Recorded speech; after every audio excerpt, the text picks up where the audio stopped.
Okay, I just want to talk to you for a minute about removing and replacing receptacle covers, how we bag them up to make sure that they are in the same room every single time. So you'll notice that every vehicle will be equipped with a box of Ziploc bags. We use these 1 gallon bags because you can get a lot of larger size receptacle covers inside of there.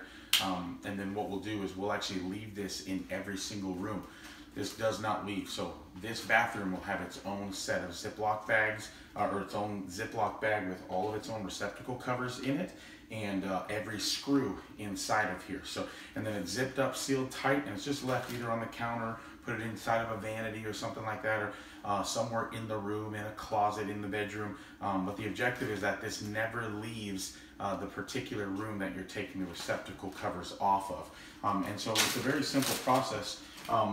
We always use Phillips head, or obviously a flat head for your receptacle covers. A drill's acceptable taking these things off. You just have to be careful when you're taking it off or putting receptacle covers back on with the drill, because there's the potential of going too fast, over tightening the screw and actually cracking the face plate. So as the screw gets pushed in, a lot of times the face plates will crack if a drill is used to do that.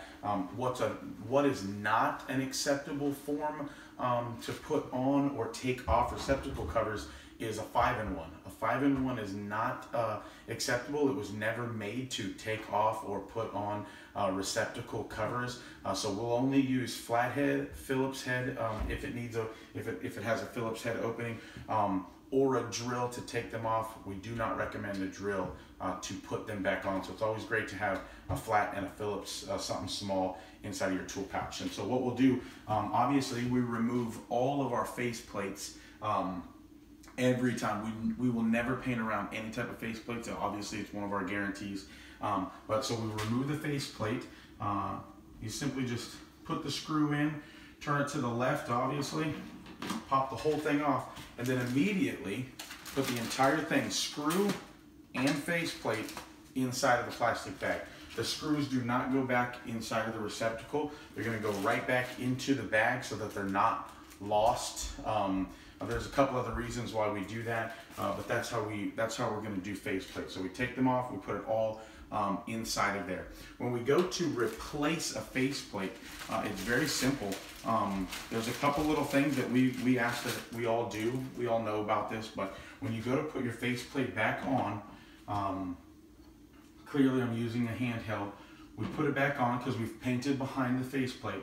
We always want the screw to face in a vertical position. So it always very neatly faces up and down in a vertical position on every screw.